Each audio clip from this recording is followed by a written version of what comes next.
खबरों पर डालते हैं विस्तार से नजर। अपने 2 दिन के असम दौरे के दूसरे दिन प्रधानमंत्री नरेंद्र मोदी ने कलियाबोर में महत्वाकांक्षी परियोजना काजीरंगा एलिवेटेड कॉरिडोर का शुभारंभ किया। इस मौके पर प्रधानमंत्री मोदी ने कहा कि भाजपा सरकार इकोलॉजी और इकोनॉमी को एक साथ लेकर चलती है।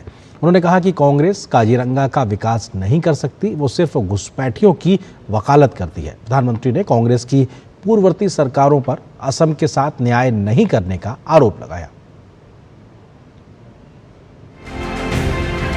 6,950 करोड़ रुपए से अधिक की लागत वाली काजीरंगा कॉरिडोर परियोजना का प्रधानमंत्री ने कलियाबोर में शुभारंभ किया। परियोजना में 35 किलोमीटर का एलिवेटेड कॉरिडोर होगा, जो कि काजीरंगा राष्ट्रीय उद्यान से होकर गुजरेगा। साथ ही 21 किलोमीटर का बाईपास खंड और राष्ट्रीय राजमार्ग 715 के 30 किलोमीटर लंबे खंड को 4 लेन का बनाया जाएगा।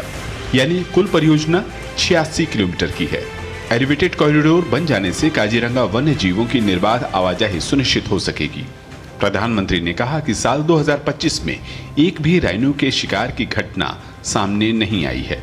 एक समय था जब काजीरंगा में राइनो के शिकार की घटनाएं असम की सबसे बड़ी चिंता बन चुकी थी।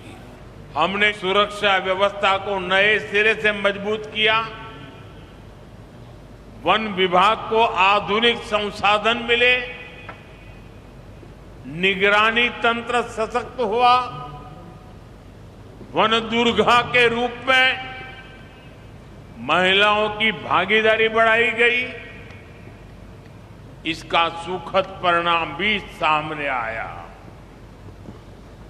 2025 में राइनो के शिकार की एक भी घटना सामने नहीं आई है। कनेक्टिविटी को और बढ़ाने के लिए प्रधानमंत्री ने गुवाहाटी रोहतक डिब्रूगढ़ लखनऊ अमृत भारत एक्सप्रेस को हरी झंडी दिखाई। उन्होंने कहा कि देश के विकास के साथ ही नॉर्थ ईस्ट भी विकास कर रहा है। अब नॉर्थ ईस्ट दिल्ली और दिल दोनों के पास है। कनेक्टिविटी को लेकर कांग्रेस सरकारों द्वारा कम बजट दिए जाने की प्रधानमंत्री ने आलोचना भी की। जब हम रेल कनेक्टिविटी बढ़ाते हैं तो इसका फायदा सामाजिक और आर्थिक दोनों स्तरों पर होता है। इसलिए नॉर्थ ईस्ट के लिए कनेक्टिविटी का विस्तार बहुत महत्वपूर्ण है। लेकिन कांग्रेस ने कभी इसकी परवाह नहीं की। जब कांग्रेस की केंद्र में सरकार थी तो असम को बहुत कम रेल बजट मिलता था, लगभग 2000 करोड़ रुपए। अब भाजपा सरकार में इसे बढ़ाकर लगभग 10,000 करोड़ रुपए सालाना कर दिया गया है। घुसपैठ को प्रधानमंत्री ने सुरक्षा, संस्कृति, जल, जंगल, जमीन के लिए खतरा बताया। उन्होंने तुष्टीकरण की राजनीति के लिए कांग्रेस और उसके सहयोगी दलों पर हमला किया। प्रधानमंत्री ने कहा कि कांग्रेस अपनी नीतियों की वजह से देश का भरोसा खो चुकी है, जबकि भाजपा पर विश्वास बढ़ रहा है। यही वजह रही कि तिरुवनंतपुरम और मुंबई में भाजपा ने नगर निगम चुनाव में जीत दर्ज की है, जबकि कांग्रेस घुसपैठियों की राजनीति कर देश की सुरक्षा खतरे में डाल रही है। साथियों, कांग्रेस से आपको बहुत सावधान रहना है।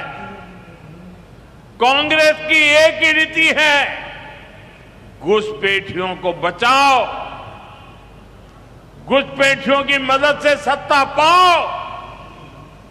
पूरे देश में कांग्रेस और उसके साथी यही कर रहे हैं। प्रधानमंत्री ने भरोसा दिलाया कि देश के विकास और विरासत के लिए भाजपा सरकारें प्रतिबद्ध हैं, जबकि विपक्षी दल नकारात्मक राजनीति कर रहे हैं। ऐसे में लोगों को ज्यादा सावधान रहने की जरूरत है। कलियाबोर से अमरेंद्र गुप्ता के साथ ब्यूरो रिपोर्ट, डीडी न्यूज। तो वहीं प्रधानमंत्री नरेंद्र मोदी ने पश्चिम बंगाल में लगातार दूसरे दिन आज विकास की सौगातें दी। सिंगूर पहुंचे प्रधानमंत्री मोदी ने 830 करोड़ रुपए की विभिन्न विकास परियोजनाओं का शुभारंभ और शिलान्यास किया।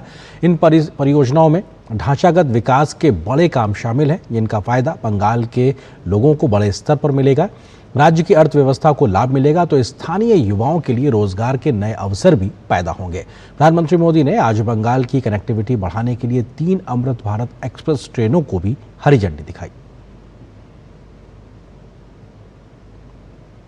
पूर्वोत्तर भारत का विकास सरकार की प्राथमिकता। इसी कड़ी में पीएम ने जिन परियोजनाओं की शुरुआत की उनमें बालागढ़ में विस्तारित बंदरगाह द्वार प्रणाली की आधारशिला और कोलकाता में अत्याधुनिक इलेक्ट्रिक कैटामरान का शुभारंभ शामिल है। पीएम ने कहा कि पोर्ट और इकोसिस्टम का विकास रोजगार को बढ़ावा देगा। सीमलेस ट्रांसपोर्टेशन संभव हो सके, इसके लिए पोर्ट, नदी जलमार्ग, हाईवे और एयरपोर्ट्स, इन सभी को आपस में कनेक्ट किया जा रहा है। इससे लॉजिस्टिक कॉस्ट और ट्रांसपोर्टेशन में लगने वाले टाइम दोनों में कमी आ रही है। साथियों, हमारी कोशिश ये भी है कि हमारे ट्रांसपोर्ट के माध्यम नेचर फ्रेंडली भी हो। हाइब्रिड इलेक्ट्रिक नाव से रिवर ट्रांसपोर्ट और ग्रीन मोबिलिटी दोनों को बल मिलेगा। प्रधानमंत्री मोदी ने 3 अमृत भारत एक्सप्रेस ट्रेनों को हरी झंडी दिखाई। ये ट्रेनें कोलकाता हावड़ा को आनंद विहार टर्मिनल से, कोलकाता सियालदेह को बनारस से और कोलकाता सतरागाछी को ताम्बरम से जोड़ेगी। साथ ही पीएम ने जयरामबती, बरो गोपीनाथपुर, मैनापुर नई रेल लाइन का उद्घाटन भी किया। बीते 24 घंटे अभूतपूर्व रहे हैं। भारत के लिए पूर्वी भारत का विकास, इस लक्ष्य के साथ केंद्र सरकार निरंतर काम कर रही है। देश की पहली वंदे भारत स्लीपर ट्रेन प्रारंभ हुई है।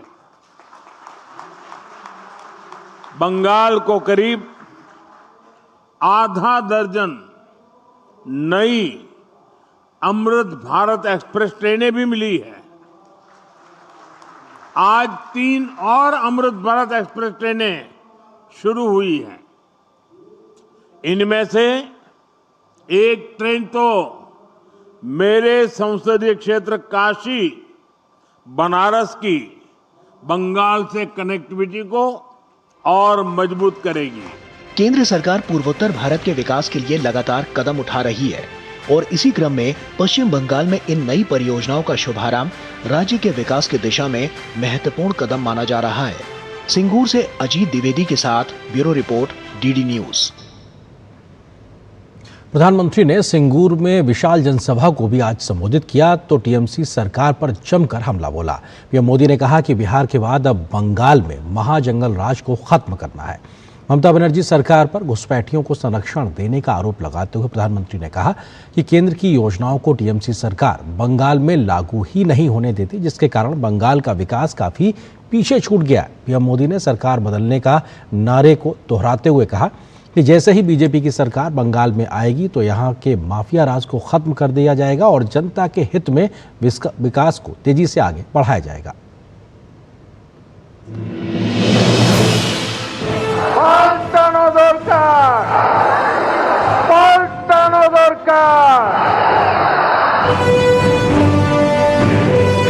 साथियों, समय आ गया है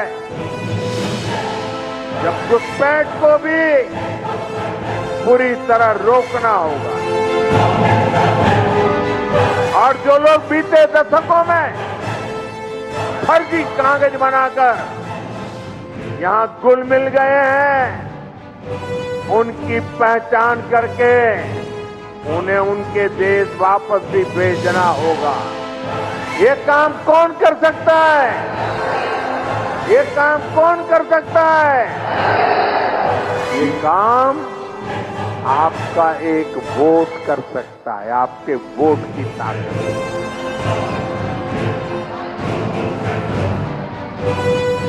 सिंगूर में भाजपा की जनसभा में प्रधानमंत्री ने पश्चिम बंगाल की जनता के सामने तृणमूल सरकार की भेदभाव वाली नीतियों, खराब कानून व्यवस्था, गुंडागर्दी, भर्ती घोटाले और भ्रष्टाचार पर हमला बोला। उन्होंने कहा कि घुसपैठिए तृणमूल के पक्के वोट बैंक हैं, उन्हें बचाने के लिए वो किसी भी हद तक जा सकती है। आप याद रखिए, टीएमसी को घुसपैठिए इसलिए पसंद है क्योंकि वो इनके पक्के वोट बैंक है। घुसपैठियों को बचाने के लिए टीएमसी किसी भी हद तक जा सकती है। बीते 11 वर्षों से केंद्र सरकार टीएमसी सरकार को बार बार चिट्ठी लिख रही है कि बंगाल के बॉर्डर पर फेंसिंग लगानी है, इसके लिए जमीन चाहिए, लेकिन टीएमसी को कोई फर्क नहीं पड़ता।